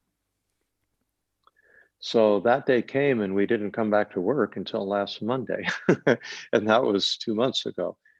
But during that time, I have to say that it was quite confusing for us because we would meet for 8 hours to come up with a 1-hour plan that by the time 1 hour had passed, we'd have to meet another 8 hours. Can you, sorry, I didn't quite understand the system. Sorry. What I'm saying is that usually we might be able to have a 20-minute meeting and that gives us a week's worth of work. Right. All of a sudden our life turned into we'd have to have a week's worth of meetings to give us 1 hour of work. Right. The world was changing in front of us. We were at emergency situation, and anything that we decided by noon, it was obsolete by 1 p.m. その時期に帰っていいって言って以来戻ってないのでもう9週間ぐらい戻ってないんですけども、その頃何が変わったかっていうと、とにかくその毎日何かを決められないと。今まで20分のミーティングをして1時分のスケジュールが決められてたものが1日ミーティングをして1時間分の仕事を決めるみたいなことがずっと連続してあって、そこで決めたことも次の日には通用しないみたいなことがずっと続いてました。Well, we got permission immediately from our city to be able to keep our warehouse open so that we could ship guitars. Our sales program, the Taylor Days sales program, hit the market and was successful. And every single day we started making small adjustments to be able to, I like to say, live to fight another day. その毎日がもう戦いだったと、そのサバイバルするために毎日戦いだと言いましたけども、すぐにやったことはウェアハウスですね、倉庫の方のがオープンしていいかどうかのパミットをすぐにもらう。ですからギターの出荷は止めない。それから、セールスマーケティングチームが今日本でもやってますけども、今日本で400シリーズギターのギターを買うとですね、ベイビーテイラーが1本ついてきます。でそのプログラムを全世界でイニシエートしたり、とにかくですね、とにかく今できることを1日少しずつやっていくということをそこからずっと、繰り返していきました。We couldn't buy a mask. Go ahead, Andy. No, so I was just going to say that I don't think anybody's said it yet, but we're really happy because on Monday, all of our guitar craftsmen returned to work in both factories. Yeah. And we have new challenges now because they have to do the jobs they've been trained to do in a completely new way. And we changed the whole factory while they're gone. And this is what Bob said. Today's factory is not the factory we had in March. Obviously, much different. And so everybody is very adaptable. But we're super happy that we kept all our craftsmen. They're back at work. And this week we made 1,700 guitars. Wow. Fantastic. Wow. 今週、今日土曜日か。だから、今週の月曜日にファクトリーがオープンして、すべてのギタークラフトマンが仕事に戻りました。ですから、今までその働く時間が少なくなったり、さっきボブが言ってたようにテイラーの工場は今日はこうだけど昨日は違ったっていうのはまさにそうで、この2月の間に工場のやり方を全く変えたと言っても過言ではありません。その中で全く新しいやり方にアダプトしながら、実は皆さんに報告があるんですけども、今週1週間で1700本のギター作ったそうです。So that's amazing. You made 1,700 guitars. It really is amazing. People came back, and during the time they were gone, we had a small crew working that completely re-outfitted the factory, so that when they come back, they're safe in new ways that we never had to worry about. ですから今まで、その工場が休んでた間にですね、少数のエンジニアの方がその工場すべて、中の、やり方を変えたので、作業員の方が戻ってきても一切そこで不安を感じることなく、安全性を第一に、工場を再スタートできたのは非常に良かったと思います。Okay, I do have a couple of questions. Okay, this I think this needs to be brief, but he said he's very impressed and very he's very yes, impressed is the word, sorry, about the all the sustainability project that Taylor's working on, and the ebony story is very known, because we talk about it a lot in Japan too. But briefly, if there's any other wood project that you guys are working on that you can share at this point, that other than ebony project that you want to tell people. Absolutely. We have another company in Hawaii called Paniolo Tonewoods, and this is where we're planting. We're harvesting in a sustainable way koa wood, and we'll be planting koa wood. We bought our own property that we're going to restore back into forest, enough to take care of we have to wait 40 years, but in 40 years or 50 years, it will provide us, Taylor Guitars, enough koa to go forever. Meanwhile, we're putting more trees in the ground and restoring people's property. And all of this we've made a business out of it. So there's that. There's the mahogany that we spent 10 years working the system to where we get nice sustainable mahogany from Fiji, which was all plantation mahogany. And then there's the urban ash. Yes. 今エボニーのね、プロジェクトについては結構日本でも知られているので、他の、木材についてもテイラーが取り組んでいることがありますかという質問がお客様の方からあったので、ちょっと時間の関係でね、詳しくは話せないんですけども、もちろんたくさんあります。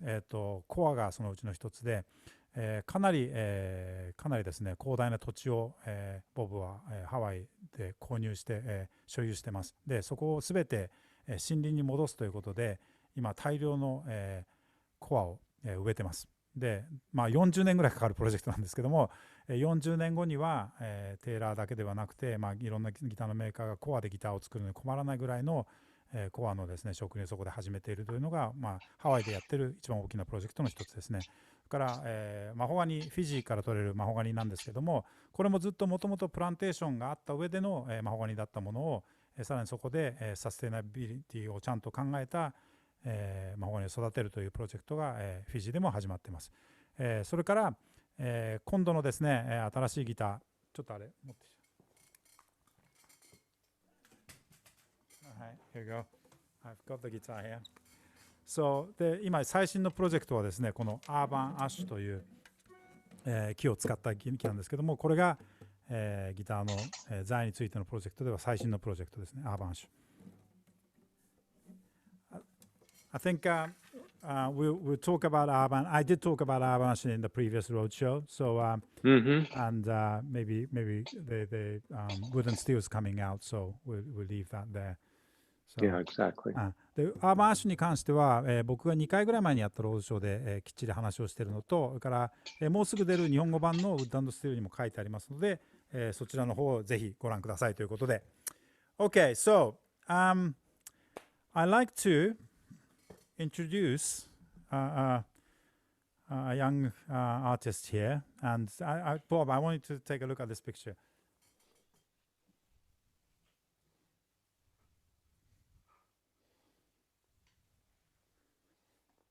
Oh, yeah. I sure remember. I remember. Yeah, I do too. はい。Fantastic. ここでですね、ご紹介したい方が、いるんですが、この写真はですね、何年前？もう4年、5年前か。5 years ago, maybe? 2016. Something like that, yes. ボブがですね、日本の楽器フェアに来てくれた時の写真なんですけども、非常にですね、I remember Bob, you saying that you noticed that there's a lot of young musicians in Japan playing Taylor guitars. Is that impression still hasn't changed? That impression remains to this day. I watch the videos that you guys make and you post on Facebook. I'm always eager to see the new ones. And the level of playing is unbelievable. And it reminds me of back in the 80s, I would say, of the United States when our American fingerstyle was really taking hold, and there were guitar players just figuring out all new ways to play acoustic guitar, playing really interesting music that wasn't folk music. And in Japan, you're doing that now, but you're miles ahead of where we were back then. You're doing it better. Wow. It's fantastic. とにかくこの時にですね、この時だけじゃないんですけども、日本はすごく若い人がテーラーのギターを使ってくれてるっていう印象がすごく強くて、でその印象は変わってないかって聞いたんですけど、いや全く変わってなくて、むしろ僕らがしょっちゅう上げてる Facebook や YouTube のライブをいつも楽しみに待ってるって言ってくれてて、で80年代に起こったそのフィンガースタイルの、ギターのブームがアメリカで起こったんですけども、それと同じようなことが今日本で起こっていて、そのどうやってアコースティックギターを違った形で弾くかっていうような大きなムーブメントが日本で起こっていて、あの頃アメリカでやってきたことよりもかなり高度なことが日本で起こってるんじゃないかっていう印象です。So, Can I say one more thing? Yes. Yeah, I'm particularly impressed with the Japanese female artists because they're small people compared to us, but the room is never big enough for their voice. They talk about the wild, wild west. These young women are shouting out songs like a battle cry and playing guitar like nobody I've seen. And it's really, really impressive, the music that's coming out of them. It's not shy, it's bold. 特にもう一つこれだけ言わせてくれということなんで、特に女性アーティストが日本はすごいと。でアメリカ人の体格比べたら比較的小柄な方が多い中で、その声の大きさだったり声量にっていうのを比べた時のもうそのギャップがすごくて、とにかくワイルドウエストって言葉はまさにこのためにあるんじゃないかっていうぐらいですね、日本の女性アーティストの力強さということに関しては非常に感銘を受けましたということで。And these three girls performed for you while we were there, but there's this story, which actually I'm going to talk about it once I introduce her. But 今日はですね、この時に、テイラーのですねステージで楽器フェアで演奏してくれた、それがですね、ある意味大きなスタートになった、番匠谷紗衣ちゃんをですね大阪から、つないでもらってます。まだ聞いてくれてるかな。紗衣ちゃんよかったらカメラオンにしてもらって。Yes. Hi. Who's here? こんばんは。Hi. こんにちは。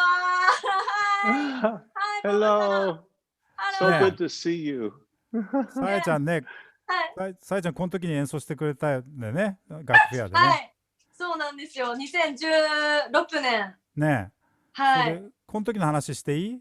ボブが見てたってお願いし話で。で、I just gonna talk about how Saya started the relationship with us because I think it's kind of a good success story. さやちゃんははい。高校の時にね、一回無料診断会にギター持ってきてくれてね。はい。それでこうね、もうサウンドホールの横にこう穴開いてるようなぐらいこうギターを引き込んだギターを持ってきてくれて、でその時に初めて演奏を聴いたわけじゃなくてそのギターを見たのが僕らは最初で、そこから何回かロードショーに出てもらって、それで、この楽器フェアのステージにもお願いして東京に出てきてくれた時にボブの前で演奏してくれてね。それで、はい。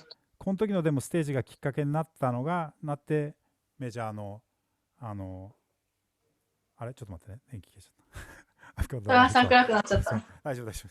そのメジャーデブのきっかけにつながったりってことそうがあったりですね。なんかしてね。はい。ですごく僕らにとっても大事な思い出になりました。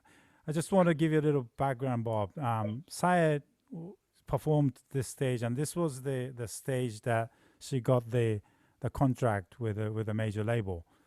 So this was the very stage that she performed with the Taylor guitars that started her career. So this is a good reunion that we could only dream of, because we couldn't have done this if we were trying to get together in one place. So Fantastic. This is really exciting. じゃあ今日ねボブも見てくれてるし、さえちゃんに2曲演奏してもらえると嬉しいんだけど、大丈夫？はい。はい。お願いします。 Alright, ボブさん、はい、glad to meet you. Hello, Sai. Hi. Good to see you. Yeah. Here's a hug. Yeah, hug. OK。はい。それではさえちゃんにね今日は大阪の自宅からはい。はい、それじゃあ2曲紹介も自分でしてもらっていいかな、じゃあお願いして。はい。Alright, so she's going to perform a couple of songs for us. We'll pin the picture to her. Okay? お願いします。はい。このような形で呼んでいただいてありがとうございます。映像を通してどこまで伝えれるかなって思いながらなんですけど、精一杯届けます。今年のアメリカのナムショーに呼んでいただいた時に歌った曲をやりたいなと思います。My First Goodbye。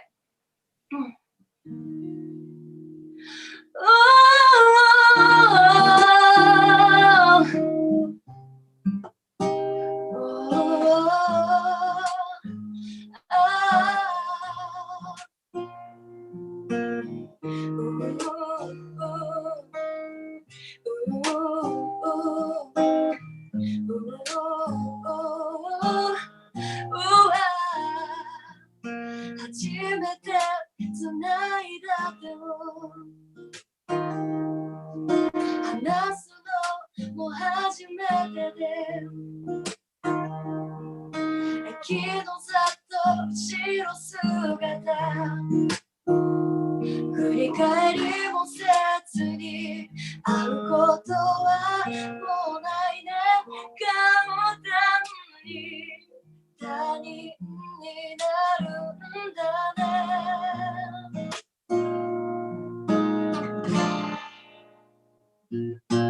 My first goodbye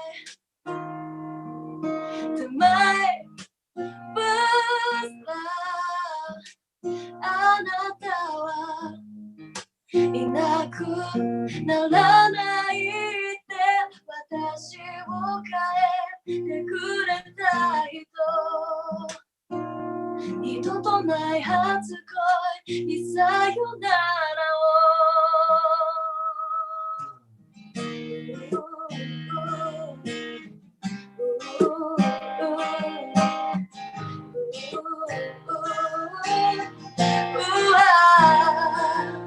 似たもの同士だったね。寂しさに離れこれけどお互い手は試したあなたの会話よまた誰かに私の話をするの私にしたように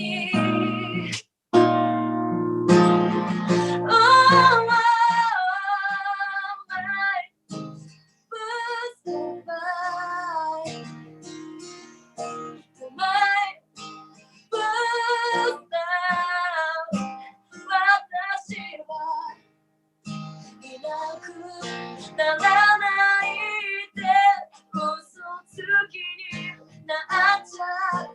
そばにいるの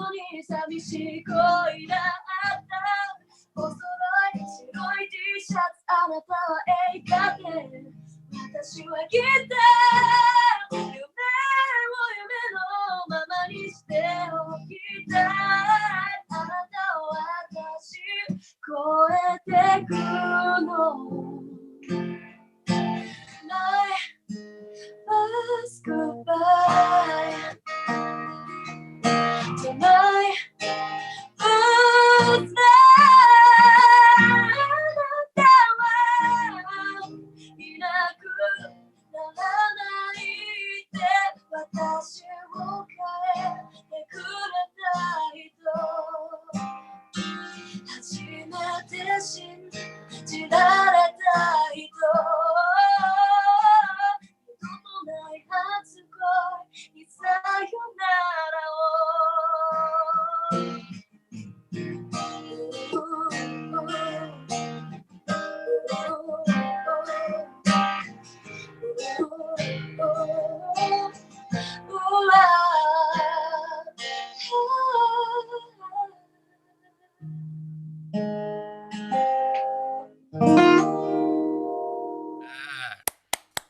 Yeah. Thank you. ありがとうございます。Bravo! Ole! ありがとうございます。さえちゃんさ、今そのねライブとかやっぱできなくてさ、それでまあ今結構世界中のアーティストさんもこう配信みたいなのでやってると思うんだけど、その自分としては今どんな心境っていうか、今後のことも含めて今回のことはどういうふうな影響があった？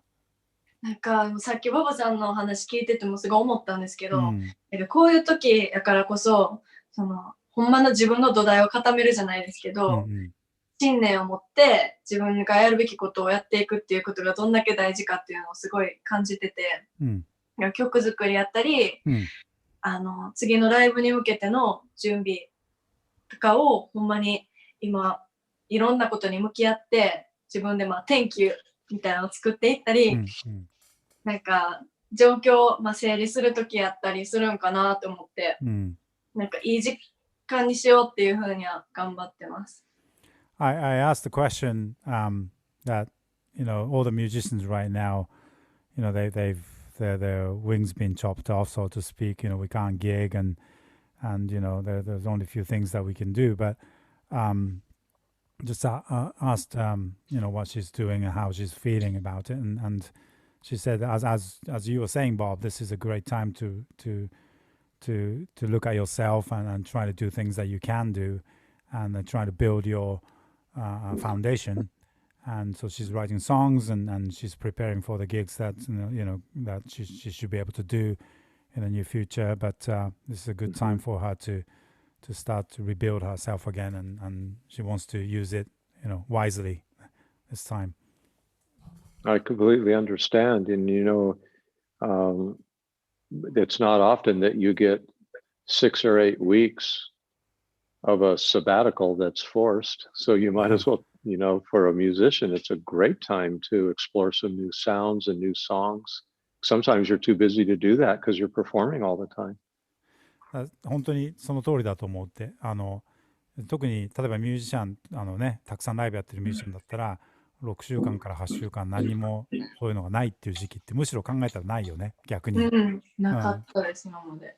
だからそういう時期に自分のそもそもの音楽性だったり新しい曲書いたりとかっていうことがまとまった時間としてできて自分と向き合えるっていうのは、むしろ毎日ライブだったらできなかったりしたことだから。ほんまにそうですね。ライブできた時に、自分がどんだけ変われてるのかなっていうふうに今楽しみやなとは思ってます。She's really looking forward to the first gig that she's gonna do. She wants to, she's looking forward to finding out how much she could change. What she did during the period of time would reflect on her new style. So she's really looking forward to that. Yeah, this is a fantastic time. But adversity and uncertainty always can bring out brand new art and new feelings. 今みたいにこの不安定な時期っていうのは ある意味新しい芸術のスタイルを生んできたっていう歴史もあるし、この時期をですね逆にバネにして新しいさえちゃんが出てくるといいね。ありがとうございます。嬉しい。あと私、ボブさんに直接感謝の気持ちを今日伝えたいと思ったんですけど、いいですか？はい、どうぞ、もちろん、もちろん。なんか、その16歳の時に初めて大阪の楽器屋さんで、テイラーギターを弾いた瞬間に、なんていうの、心の奥に響くようなぬくもりを感じて、そのもう瞬間にもうすごい惹かれたんです、このテイラーギターに。で、頑張って、お小遣い貯めて買ったんですけど、なんやろ、その理由が今、ボブさんの考え方とか信念を知っていくにつれて、なんかあの時感じたぬくもりとか衝撃のなんか理由が分かった気がして、今日はすごい嬉しかったし、引きこもりやった私をなんかいっぱい外に連れ出してくれて、たくさんの大切な、仲間と出会わせてくれたギターなので、ほんまにありがとうございます。She wanted to take a chance here to actually personally thank you, Bob, because at age 16 she found her first Taylor guitar, and she didn't know why, but she fell in love. She liked the sound of the warmth of the sound, and also comfort, playability, and all that stuff. But she didn't know why. Today, listening to how you started and what's your philosophy on building guitar really made sense that why she felt that way. And she wasn't very good in communicating at school, so she stayed at home a lot when she was young. And the Taylor guitar brought her back into society. She wanted to play her music, so she feels really she owe it to you to thank you here. So this was a great chance for her to actually thank you personally. Wow, thank you, Sai. That's really those are precious words, and it really makes me feel good that I've got to spend my life as a guitar builder and make a difference in people's life like yours. It's a proud moment for me. すごく光栄に思うっていうのは、自分がギタービルダーでいてよかったっていうふうに本当に今思ってるって、そのサイちゃんみたいにその自分の人生に少しでもね、その影響を与えるものを自分が作れたことを非常に光栄に思います。本当にありがとうって、すごく意味のある言葉だって。今手元にないの、高校の時の114は。あります。Look, this is the guitar she bought when she was in high school, and I sent you a picture of this Bob. I don't know if you remember it, but look, check out the sound hole のとこ見せてよ。これかな？こっちかな？ Wow. Willie Nelson. That's it. And that's what Bob was talking about. She's not shy. もう一回見せて、もう一回。 she's not shy. Get down, play that thing. Nice. That's when a guitar really looks like it has a home. Right. It's found its place in the world. Yeah. I remember sending that picture to you, Bob, from Osaka, and you wrote to me saying that this is how the guitar should be played. So that's right. I love it.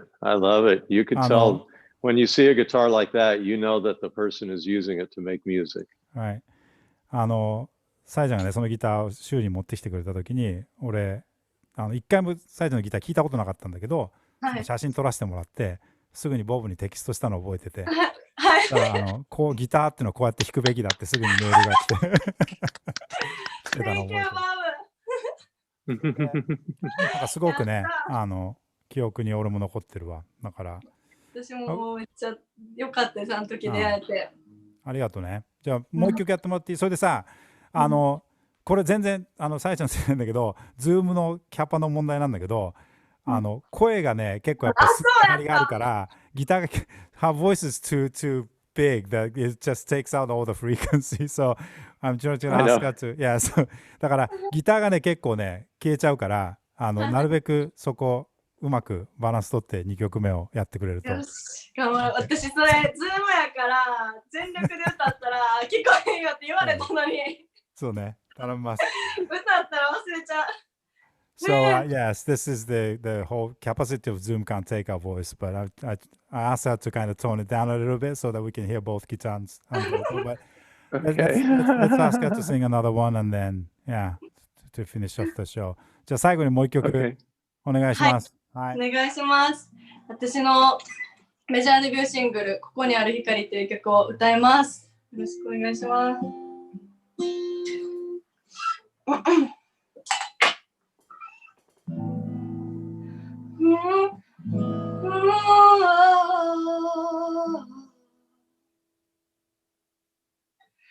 電車から見える小さな光の数だけのドラマが流れてゆくこの街に来てから走り続けていたことさっき君に会ってやっと気づいた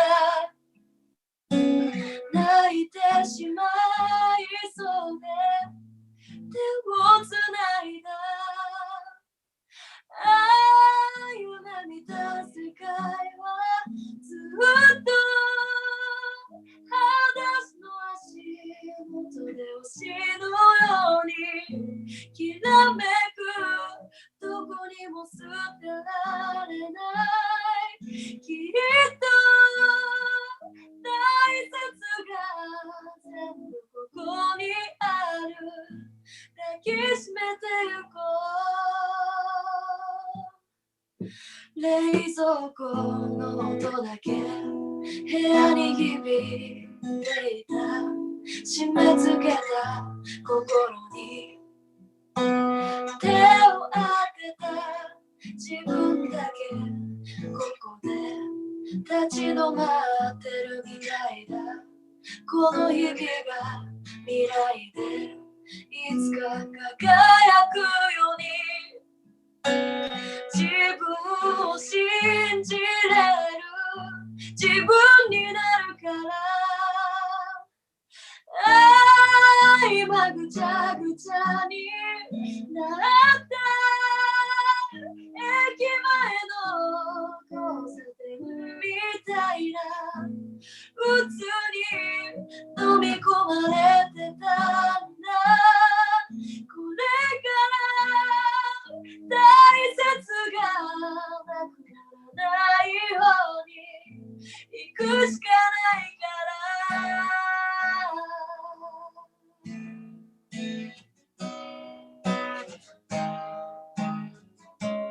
感じたままに笑って泣いてよそんなことでほら変われるから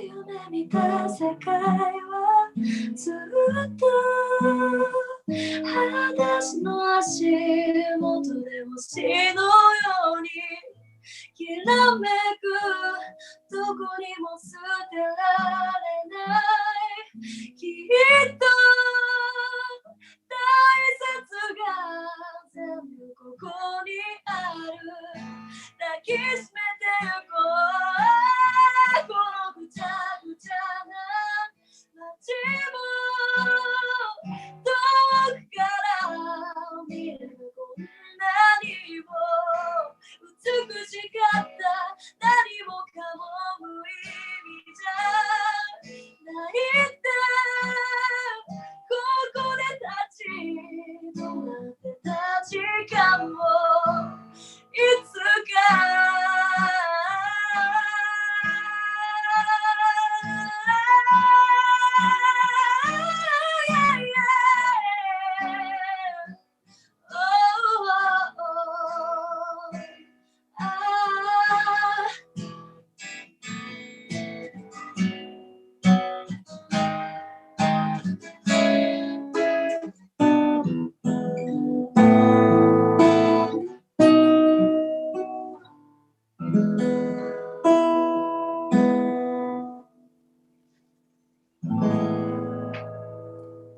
Yeah! Yeah, ありがとうございますありがとう。 Thank you very nice. Thank you. Thank you. Saisan, Thank you さやちゃん、 Wow. I'm very excited to hear that you're working on new songs and that you're working on new style, but don't change too much. because what you do is really powerful. And it's kind of embarrassing for me to say this, but every time I hear you sing, you put a tear in my eye. And it's always a happy tear. So thank you. さえちゃんね、今自分の新しいスタイルとか自分のもう一回土台見つめ直したりとかっていうのはすごい大事だし、その話聞けてよかったと思うんだけど、あんまり変えるなってなぜかっていうと、すごいやっぱそこはさえちゃんの多分なんだろうな、持ってる才能なんだろうな。これアンディだけじゃなくて結構アメリカのスタッフが何人か言ってたけど、いい涙が出るってさえちゃんの曲聴くとね。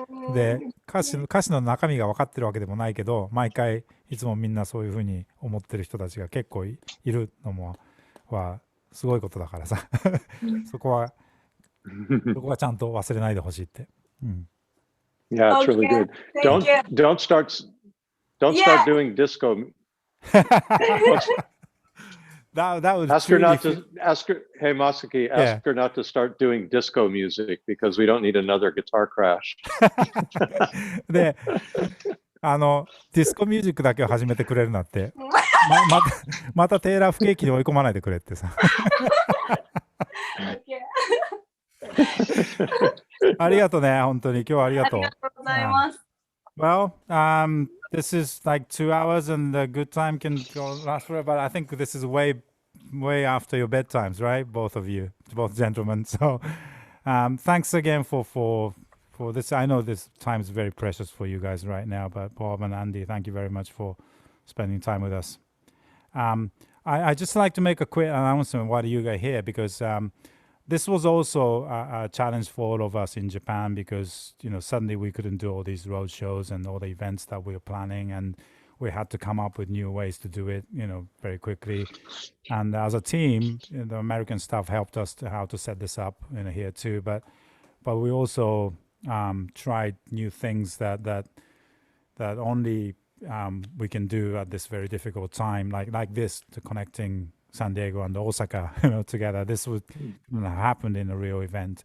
So along that line, with the help of Tim Godwin and all the others at Taylor, we're having Stevie Salas as a guest for next week, which is a fantastic deal, and he's working with us to do some big promotional stuff. So it's just we'll see how this is going to go. And when the real roadshow comes back, I'm not going to stop doing this. This is a new thing. So it's a great way to communicate with the people in a different way. So again, thanks for the opportunity. And it's the Taylor culture that allow us to do this. And I want to personally thank Bob for allowing us to try new things.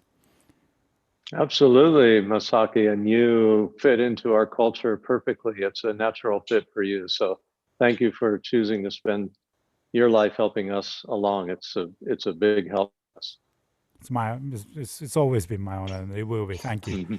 Thanks. ちょっとまだ2人がいる間にアナウンスをしたかったんだけど、僕自身というか日本のねテイラーのスタッフ、テイラーチーム、やっぱみんな大きなチャレンジが今回あって、ロードショーっていうその絶対的にあったイベントができなくなり、でなかなか皆さんの街にもお邪魔できないという中で、じゃあ今だからできることなんだろうって、やっぱりこうない頭をこうフル回転させていろんなことを考える中、こういう形に一つやっぱたどり着いて、で今日もこうやってサンディエゴと大阪とつないで、ライブができたりとか、こういうイベントがネット上でできたりっていうのは今の時代だからこそ考えついたことだと思うし、でそんな中で、今日本とアメリカとか一体になっていろいろできてることは僕は非常に嬉しく思ってるし、光栄だと思ってます。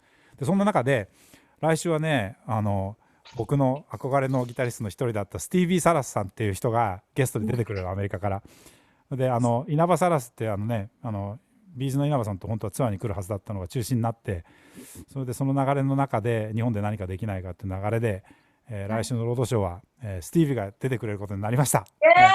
はい。でちょっと今ここで言えないんだけど、結構皆さんが参加できる大きな企画を考えているので、来週も、2時になると思うんですが、また詳細はきっちり発表しますけども、ぜひ来てください。楽しみにしててください。All right, so that was the いいね。はい。Okay, so that was the announcement. And again, thank you very much, Bob. You bet, Masaki. Great being with you. Yes, and there are thousands more questions I want to ask you today, but I'll leave that to next time. And hopefully we can do this, and hopefully the time that we can travel again, so that we can do this in real somewhere that we can get together and do this.